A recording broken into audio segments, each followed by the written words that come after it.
Une centaine de femmes guinéennes ont protesté à Conakry contre les violences faites aux femmes. Cette marche fait suite à la publication sur les réseaux sociaux de la vidéo d'un viol présumé. En Centrafrique, des parlementaires ont participé ce mercredi à une marche pacifique à Bangui. Ils dénoncent les récentes violences qui ont eu lieu dans le pays.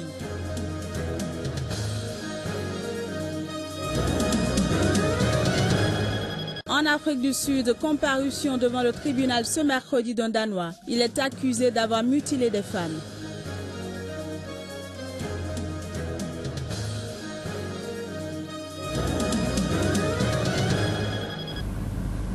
Bonjour à toutes et à tous et ravi de vous retrouver pour cette nouvelle page de l'information sur Sika. Nous démarrons ce journal par la Guinée où une centaine de femmes ont manifesté mercredi à Conakry pour protester contre l'impunité des auteurs de violences envers les femmes dans le pays. Cette marche fait suite à la publication sur les réseaux sociaux de la vidéo d'un viol présumé. On écoute ici quelques personnes ayant préparé la manifestation.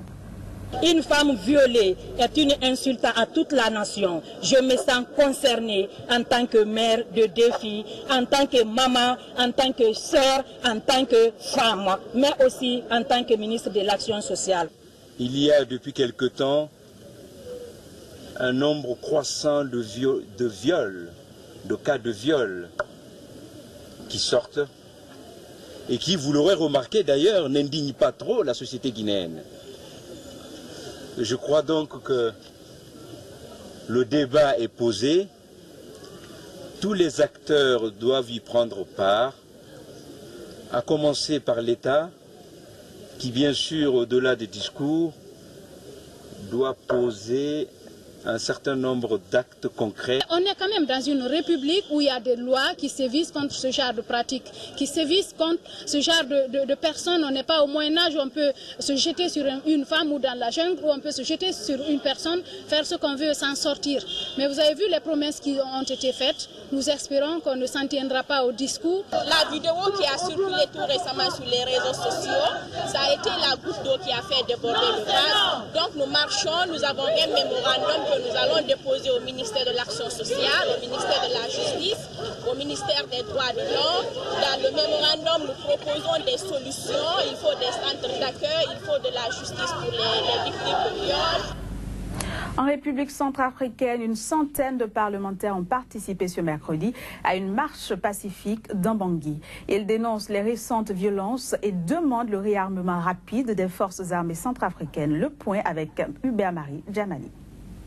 Les Centrafricains demandent le redéploiement des forces armées centrafricaines, FACA. Les Centrafricains souhaitent que les forces de défense et de sécurité intérieure soient impliquées dans toutes les opérations de restauration de la paix et de sécurité dans le pays. C'est le message que les conseillers nationaux de transition ont voulu faire passer à travers la marche de la paix. Il faut nécessairement l'implication de nos forces de défense et de sécurité. Voilà, sans nos forces de sécurité, il est impossible aujourd'hui de sécuriser Bangui et l'intérieur, bien sûr. Excellent, une marche. Les FACA doivent être rétablis dans toutes leurs fonctions régaliennes. La ville de Bangui connaît un regain de violence depuis 2 semaines. Des dizaines de personnes ont été tuées, des centaines de maisons détruites et incendiées dans le 3e arrondissement de la capitale centrafricaine. L'heure n'est plus aux condamnations. Nous attendons du gouvernement des actes concrets. Le gouvernement qui a la responsabilité historique, le gouvernement qui a prêté serment devant la représentation nationale d'assurer la sécurité du peuple, il appartient à ce gouvernement aujourd'hui et aussi à la communauté internationale d'intégrer nos forces de défense et de sécurité dans un délai d'1 semaine. Le chef de l'État de la transition a haussé le ton récemment pour demander ce qu'elle appelait la passivité des forces internationales, notamment la Sangaris et la MINUSCA. En effet, pour la majorité de la population, les forces internationales déployées en Centrafrique ne font pas assez pour protéger les Centrafricains qui s'estiment abandonnés. Depuis le début des violences, les forces internationales ne sont pas venues nous aider. Nous demandons que les FACA soient redéployés pour sécuriser les quartiers et protéger la population. Une colère sourde monte au sein de la population meurtrie. Seule une amélioration rapide de la sécurité dans le 3e arrondissement contribuera à ramener la paix dans les cœurs. Au Soudan du Sud, un rapport d'experts de l'ONU dénonce des cas de viol, de meurtre et d'enlèvement. Des exactions auxquelles s'ajoute une crise humanitaire qui s'aggrave dans le pays, la famine menaçant désormais 3,9 millions de personnes. Après une réunion sur la crise au Soudan du Sud, l'ambassadeur britannique à l'ONU, Matthew Rycroft, a assuré que le Conseil de sécurité était prêt à adopter toutes les mesures nécessaires contre ceux qui violent l'accord de paix. John Magufuli, vainqueur de la présidentielle en Tanzanie, prête serment ce jour. La journée de jeudi a été déclarée fériée pour permettre aux Tanzaniens de suivre la cérémonie de prestation de serment. Outre Robert Mugabe, président en exercice de l'Union africaine, 7 chefs d'État africains seront présents. Les chefs de l'opposition à Zanzibar, quant à eux, seront absents. La vice-présidence reviendra pour la première fois à une femme, Samia Hassan. Elle est originaire de Zanzibar.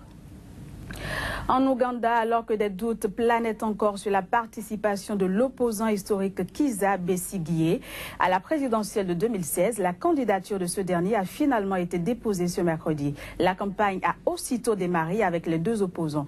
Quelques militants de Kizza Besigye nous livrent ici leurs impressions. Nous voulons des changements parce que le président Museveni est au pouvoir depuis trop longtemps. Je suis né avec le président Museveni au pouvoir et je n'ai constaté aucun changement. Le docteur Kizza Besigye est la personne qu'il nous faut pour nous diriger. L'Ouganda va changer parce qu'on aura une personne au cœur ougandais.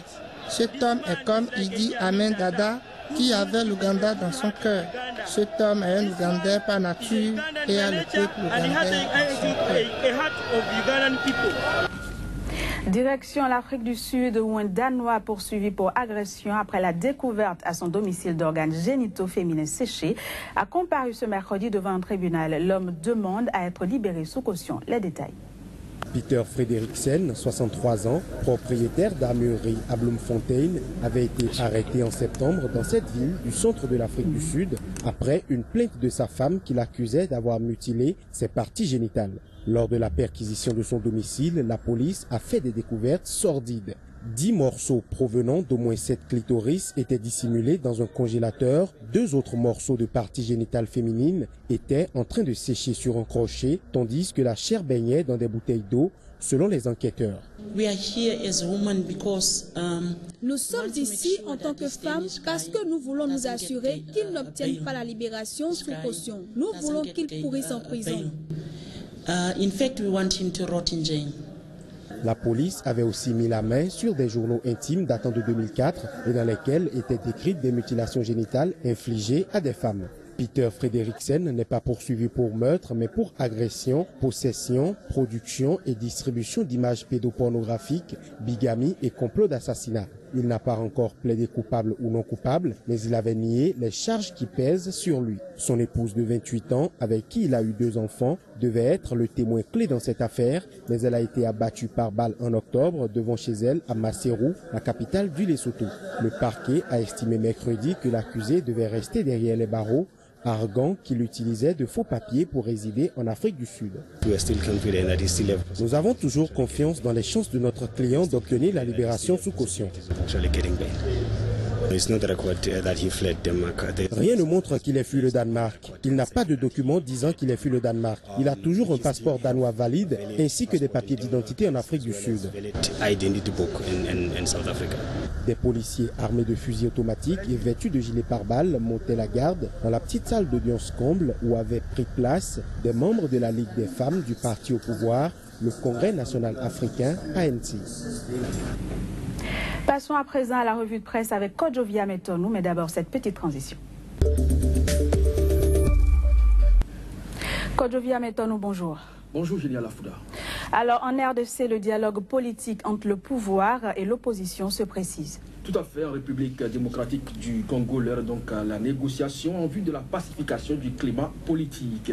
Au sujet donc s'interroge Jeune Afrique, comment éviter le pire? Oui, cette interrogation est juste dans la mesure où les partis impliqués dans cette négociation n'accordent pas encore leur violon sur les termes du dialogue. Mais avec Média Congo, on retient que Kabila a trouvé un accord avec l'inoxydable Étienne Tshisekedi.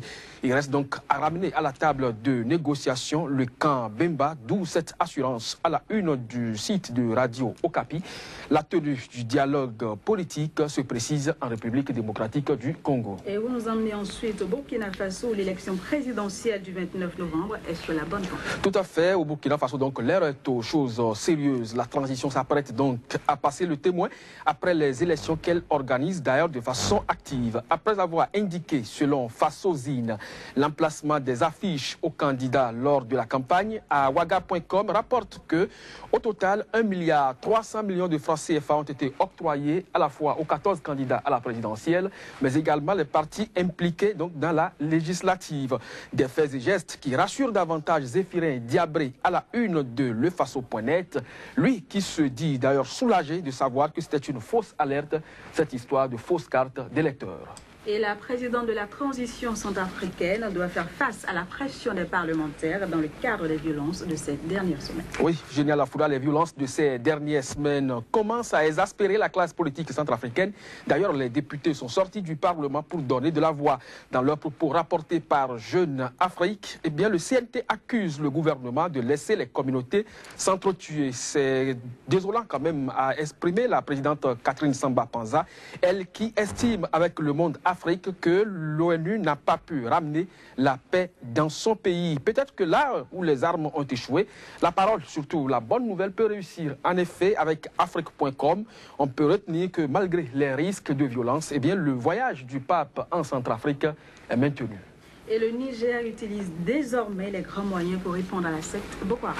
Vous avez raison, Génial Afouda. Au Niger, donc, la secte Boko Haram n'a pas fini de semer la panique au sein de la population. Niger Express rapporte que dans l'une de ces attaques, on dénombre au moins une quinzaine de morts.